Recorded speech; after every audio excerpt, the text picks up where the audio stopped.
He did not make one big expensive mistake. He did not buy a new phone. He did not book a holiday. He did not spend 10,000 rupees in one shop. But near the end of the month, he opened his bank balance and felt the same shock. Where did the money go?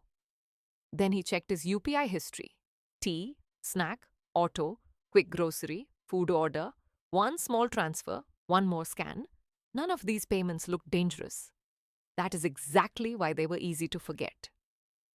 This is the strange thing about UPI. UPI is useful. UPI is fast. UPI has made daily payments simple. But when payment becomes this easy, spending can become invisible. The leak does not always happen because of one big decision.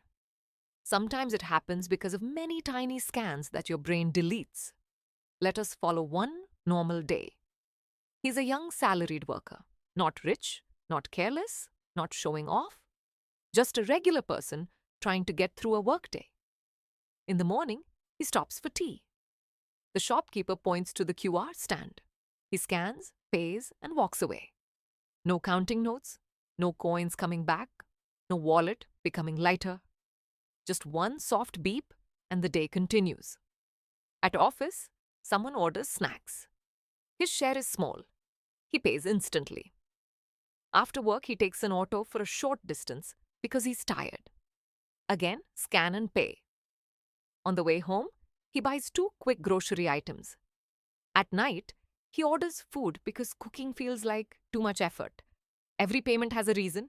Tea is normal, snacks are normal, transport is normal, food is normal, convenience is normal.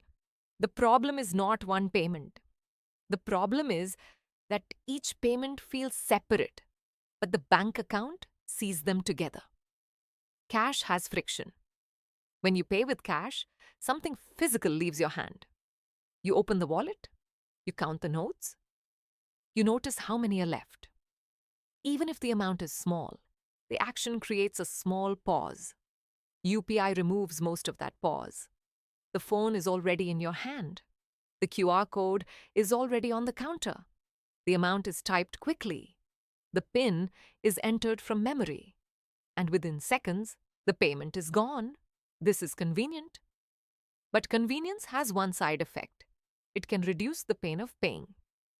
Research on cashless payments does not prove that UPI causes overspending in India, but it does support a simple idea. When payment feels less painful and more automatic, people may notice spending less in the moment. The amount is the same. The memory is not. This matters because UPI is no longer a small habit. It has become part of daily life. According to official government data, UPI handled more than 24,000 crore transactions in FY 2025 to 26, worth about rupees 314 lakh crore. That works out to roughly 66 crore transactions a day. And one official number fits this video very clearly.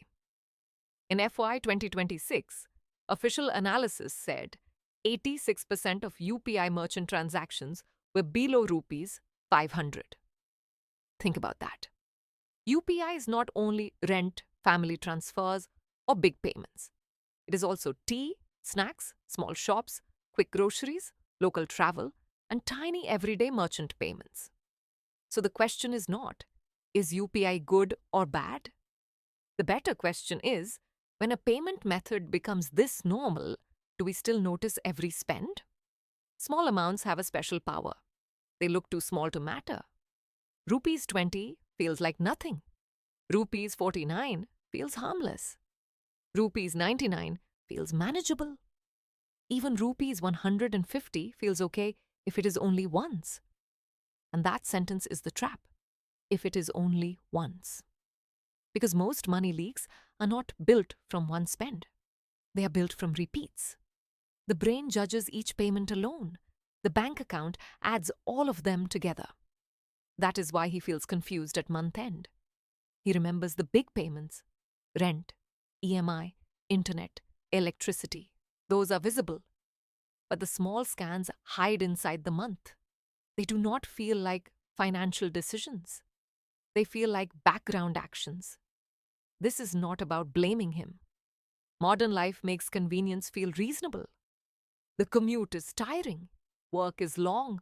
Food at home takes effort. Cash is not always available. QR is accepted almost everywhere.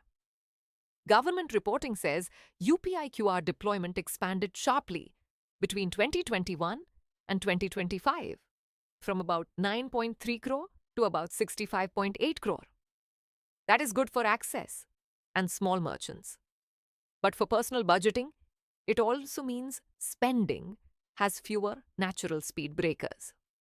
Earlier, if you had only rupees 100 cash in your wallet, that itself was a limit.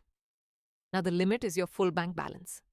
And your bank balance does not ask, is this planned? Did you already spend on this today? It just allows the payment. So if you do not create your own pause, UPI will not create it for you. Near the end of the month, he finally checks properly. At first, he looks only at the balance. Then he opens the transaction list. There is no one dramatic villain. Just a long list of ordinary life.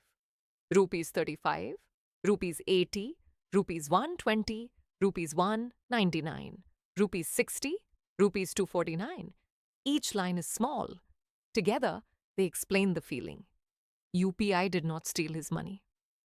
UPI did exactly what he asked it to do. It made every payment quick. The missing habit was review. Speed was present. Awareness was missing. So the lesson is not to stop using UPI. UPI is useful. It saves time. It helps small payments happen smoothly. The real point is simple. Use the tool, but do not let the tool remove your attention. Here is a simple system.